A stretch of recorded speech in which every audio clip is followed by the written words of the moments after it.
Assalamualaikum warahmatullahi wabarakatuh. Saya Clara Famiga Permata Hambatika, ahli media keperawatan, peserta Lasar Swadana 2021, Kabupaten Bengkulu Utara. Kali ini saya akan mempresentasikan tentang potret etika publik di Indonesia dan solusi etika publik di masa pandemi saat ini. Etika publik adalah pencerminan tentang norma yang menentukan benar atau salah, baik atau buruk perilaku, tindakan, dan keputusan dalam merumuskan kebijakan publik dengan tujuan menjalankan tanggung jawab sebagai pelayan publik. Potret etika publik di Indonesia dapat dikatakan masih belum baik, di mana hal ini bisa kita lihat dari pelanggaran-pelanggaran yang dilakukan oleh ASN, serta masih buruknya pelayanan publik yang diberikan di beberapa instansi. Bertanggung jawab, kok bisa lab segede itu tidak bisa menyamakan SOP, dan ini kejadian yang menurut saya penggunaan alat bekas itu loh, oleh dilakukan oknum yang kerja di lab tuh kayak namanya nggak kepikiran loh, masa nggak diajarin sih SOP-nya? Iya, bukan cuma dokter Tirta yang nggak kepikiran, kita juga semua nggak kepikiran, tiba-tiba ada kasus ini juga dan kaget semua. Itu dilakukan di bandara gede banget loh, bandara Kuala Namu itu bukan bandara, kalau kita bilang bukan bandara acak-acak, itu bandara gede banget, bandara gede yang emang sekali. Bisa kita bilang ya memang internasional skalanya dan penerbangannya banyak. Makanya kita bilang, untungnya polisi bongkar. Coba bayangin kalau polisi nggak bongkar tuh. Masih terus begitu ya praktiknya bilang, ya. Iya, makanya yang kita perlu lakukan di sini adalah satu, apresiasi. Kedua, ini kan yang ketahuan.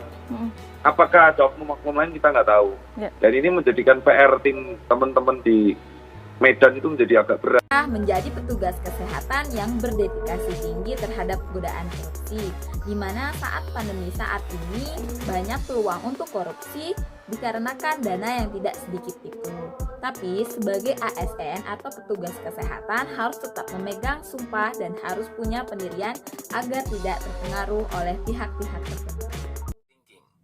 Tersebarnya wabah bukan hal baru dalam sejarah kehidupan manusia. Sudah ada sejak dahulu. Namun yang menarik untuk dicermati bahwa jumlah korban dibanding orang yang selamat ternyata lebih banyak yang selamat. Hingga saat ini pun jumlah korban wabah COVID-19 di seluruh dunia dibanding yang sehat tetap lebih banyak yang sehat. Jadi, nikmat yang Allah berikan pada kita itu lebih banyak dibanding musibah yang ditimpakannya. Maka, berhentilah berkeluh kesah, sebab hal itu tidak menyelesaikan masalah.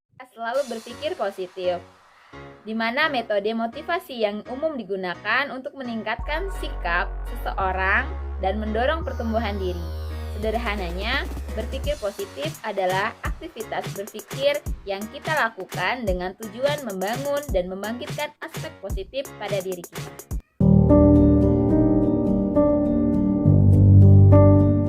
Ombudsman RI Perwakilan Papua Barat mengungkapkan pelayanan publik pada instansi pemerintah daerah di wilayah Papua Barat selama masa pandemi COVID-19 mengalami penurunan. Dari hasil pemantauan dan survei yang dilakukan Ombudsman Perwakilan Papua Barat, pihak yang mudah dihubungi langsung hanya gugus tugas COVID-19. Kondisi ini mengindikasikan bahwa pelayanan publik selama pandemi berjalan sangat lambat, sehingga roda kepemerintahan menjadi pincang dan tidak efektif. Aturan bekerja dari rumah yang dikeluarkan pemerintah pusat didefinisikan berbeda di daerah. Sebagian besar instansi pemerintah daerah tidak aktif memberikan pelayanan kepada masyarakat yang membutuhkan. Kepala Perwakilan Ombudsman RI Provinsi Papua Barat, Musa Yosef Sombuk, mengatakan Ombudsman menemukan adanya ketidakpatuhan terhadap aturan dan menerima sejumlah laporan terkait sistem pelayanan yang jauh dari harapan masyarakat. Menjalankan tugas dengan baik, di mana dimaksud adalah sesuai dengan prosedur dan keputusan kepala instansi, dengan tetap memberikan pelayanan kepada masyarakat di atas pelayanan diri sendiri.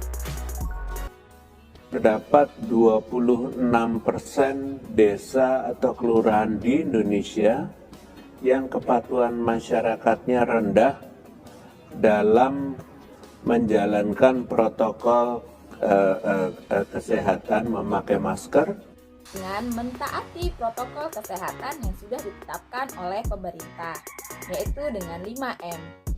Yang pertama, mencuci tangan atau membawa hand sanitizer. Yang kemudian adalah memakai masker kemanapun kalian pergi. Yang ketiga, menjaga jarak, kemudian menjauhi kerumunan, dan yang terakhir adalah mengurangi mobilitas.